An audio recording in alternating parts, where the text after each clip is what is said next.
Ito yung top of the line natin. Si Inokim Ox H at si Ox.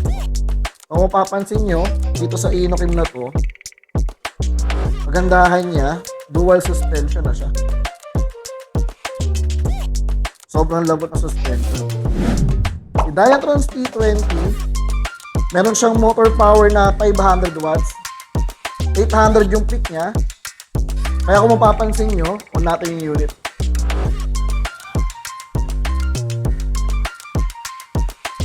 So yung speed niya,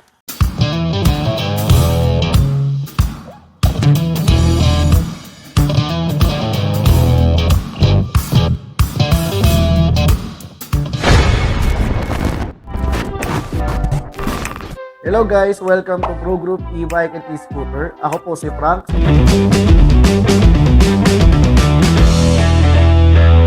Sales associate dito sa store na to. So dito, makikita natin ang mga e-bikes at e-scooter na i-demo ko sa inyo at ipapakilala natin dito sa store. Kung gusto niyo sumadya dito sa store namin, visit lang kayo dito sa 2313 BSC Building, Castro Street, Taft Avenue, Malate, Manila. So, start na natin kung ano yung mga gusto nyong malaman about sa mga e-scooter tsaka sa e-bikes. So, tara! So, sa mga entry-level price nating e-scooter, good for commuters or sa mga papasok sa work or mga pauwing work, ito yung magandang unit. Ito yung M365 series natin. So, meron tayong entry-level price na worth 17,999. Meron din tayong 21,000 up to 24,000. So, ang variant po na ito yung pinaka-basic. Ito naman po yung with suspension. Ito naman po yung with suspension tsaka yung mataas yung battery capacity. Ang kagandahan kasi nito, lightweight siya. Tsaka madadala mo siya kahit saan, kahit dun sa loob ng kotse nyo, tsaka dun sa LRT, MRT. Pero nga lang, dito sa unit natin na to, bawal na bawal siyang gamitin sa mga malalakas na ulan or sa basang kalsada. Pero dito naman, may introduce ko rin naman sa inyo yung other e-scooter natin na pwedeng gamitin sa sa mga ambon na. Yan, sa ambon at saka sa basang kalsada. So ito yung mga e-scooter na pwede natin gamitin. Si Inokim, ito yung top of the line natin. Si Inokim Ox H at si Ox. Kung mapapansin nyo, dito sa Inokim na to, magandahan niya, dual suspension na siya. Sobrang labot na suspension. Tsaka high quality yung mga ginamit na pyesa rito, kaya medyo pricey si Inokim Ox. Ito yung single motor. Ito naman yung dual motor. Meron din tayong mga other dual motor na na pangalan is Tomini. This one po. Ito naman sa Tomini H6, single motor naman siya.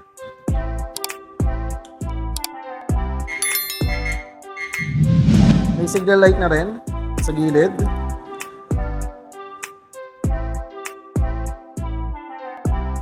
So itong unit na to, hindi mo na kailangan mag-upgrade kasi talagang totally upgraded na siya. And then yung battery nito is 15AH na nag-range siya ng mga 50 to 55 km bago siya malobat. Maximum speed naman nito is 50 km per hour. Yung motor power niya is 800 watts, ang peak niya 1,000 watts. Foldable din siya, pati yung handlebar niya. Pati yung stem bar niya, napo-fold din po. Yung kagandahan sa Tomini H6 po natin. Tapos, last na e-scooter natin na may seat assembly, ito na may introduce ko sa inyo. This one is yung Challenger Basic, tsaka yung Challenger Pro natin. So, sa Challenger series natin, mapapansin nyo, meron na siyang seat assembly kasama. Tapos, kung gusto nyo siyang i-fold yung stem bar, tsaka yung seat assembly, pwede siyang i-fold para may pasok nyo dun sa loob ng SUV nyo or sa other kotse nyo po. Dito sa sa Challenger natin, tubeless na yung tire niya. Meron din tayong variant na 350 watts yung motor power and 500 watts. So sa speed, mas mabilis si Challenger Pro. Ang speed niya is 45 to 50 km per hour. Ang range niya nasa 40 to 45 bago siya malobat. In terms of kilometer. This one naman, ang speed niya 30 to 35. Ang range naman nito is nasa 30 to 35 bago siya malobat. In terms of kilometer din po. Tapos sa mga gustong mag-installment, pwede po kayong mag-message sa namin, sa Facebook page namin, www.facebook.com/progroup.ph. Doon yung malalaman kung ano yung mga installment na pwede nating gawin dun sa e-scooter na gusto niyo pong bilhin.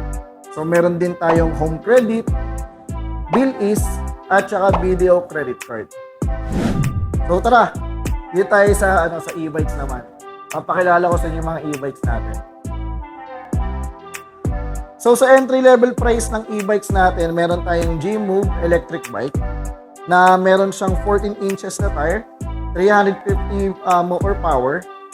Ang perahe ng baterya natin is 12 Ah na nag-range ng 35 to 40 km bago siya malobat. Ang speed naman ng ng G-Move e-bike natin is 25 to 30 km per hour. Ang unit na to. So this one po kasi once na nagpe-pedal kayo, pag naka-on yung unit nyo, mas mababa yung battery consume kasi tinutulungan kayo ng motor to accelerate.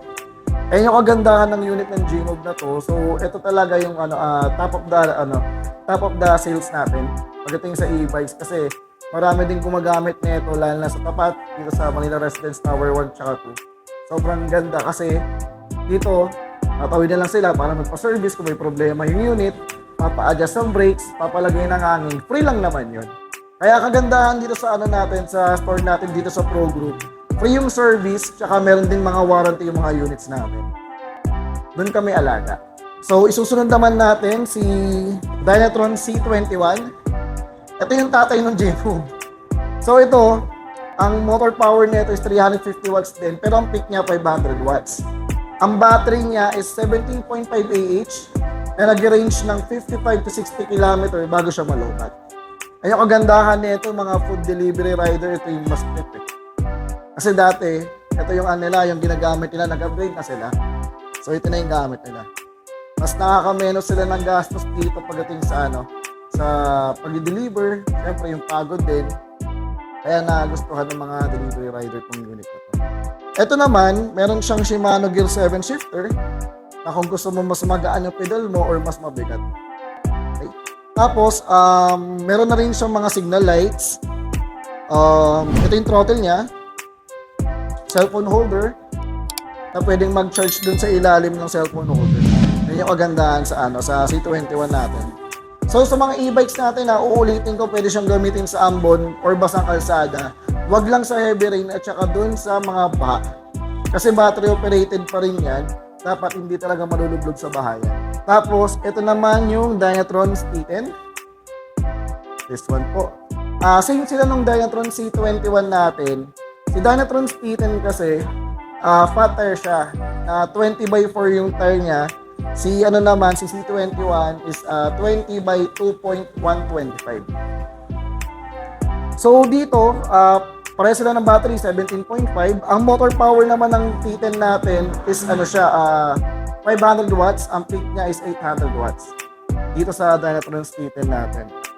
Ayun, ang height requirements na sasakay dapat dito is nasa 5'7" up. Kasi medyo may kataasan yung upuan niya. Yun. Pero para sa akin kasi, talagang C21 ang ginagamit ko. So, meron din tayong available color ng T10 is green camo, white, orange, tsaka black color. Dito sa Dynatron T10 natin. Ayun na, pag gusto mag-test drive lang huwag kayong mahihiyang pumunta rito. Kasi dito sa Pro Group talaga, naasikaso namin bawat pasok na customer. Ayun. So, ito naman yung pinaka-paborito kong e-bike. Si Dynatron T20. Si Dynatron T20, meron siyang motor power na 500 watts. 800 yung peak niya. Kaya kung mapapansin nyo, on natin yung unit.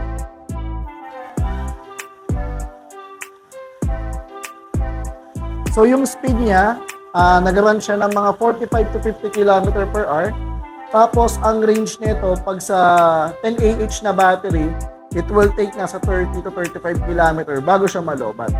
Pero dito sa Dynatron T20 natin, meron tayong tatlong variant ng ng battery, meron tayong 10 Ah, 15 Ah, tsaka 20 Ah. Ayun. So, sa 10 Ah natin, as of today, wala na tayong stock. So, ang available natin is 15 Ah tsaka 20 Ah. So, naka Shimano Gear 7 shifter na rin siya. Dual suspension, front port suspension, tsaka mid-arm suspension. Yun po siya. Sobrang komportable na ito. So, dito naman, removable yung battery niya. Pwede siyang i-remove.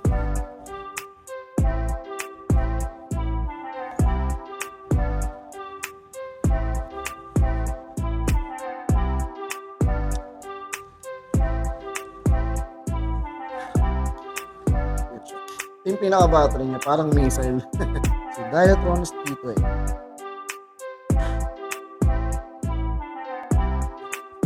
Ayan. Kaya naglalaro yung suspension niya dun sa mid-arm suspension. Sobrang ganda talaga nito. Kaya punta kayo rito sa store namin para mag-test drive din kayo. Pinaka-last natin si Dynatrons T26. Si Dynatrons T26 at si T20, wala naman silang pinakaiba pagdating sa speed at sa range. Ang pinakaiba lang nila dun sa tire, kasi si T26 gumagamit ng 26 inches tire, 26/4. Yun. Naka-hydraulic brake na rin si Dynatrons T26. Ang pinaka-entry level battery nito 15 Ah. Pero sa 20 at sa 25 out of stock na po tayo doon. Ayun. Ang motor power niya is 750 watts, ang peak niya 1000 watts. Dynatrons T26. For example, dito sa natin, sa showroom natin, pag dito kayo bumili ng units, or kahit sa iba, at kahit magagawa namin yun dahil meron tayong service center. Yan yung pinaka-service center ng Pro Group. Then dito sa mga units kasi natin, meron din siyang parts, warranty, tulad na lang ng mainboard, motor, battery, yung charger, at saka yung LCD display. Yun. Kaya dapat mag-visit kayo rito para mas marami kayong malaman. Pwede kayong mag-inquire dun sa Facebook namin, okay? Ayan, sa mga gusto mag-inquire or bumili ng mga units natin dito sa Pro Group, visit lang kayo rito sa sa store namin. Dito tayo sa 2313 BSC Building, Castro Street, Taft Avenue, Malate, Manila. And then meron din po tayong Facebook page which is www.facebook.com/progroup.ph. Para for example, kung gusto niyo mag-inquire, makita lahat ng mga items na available, kami rin po yung sasagot sa mga inquiries at questions. So tara, kung ano pang inaantay nyo, tara, test drive kayo rito para matry nyo din.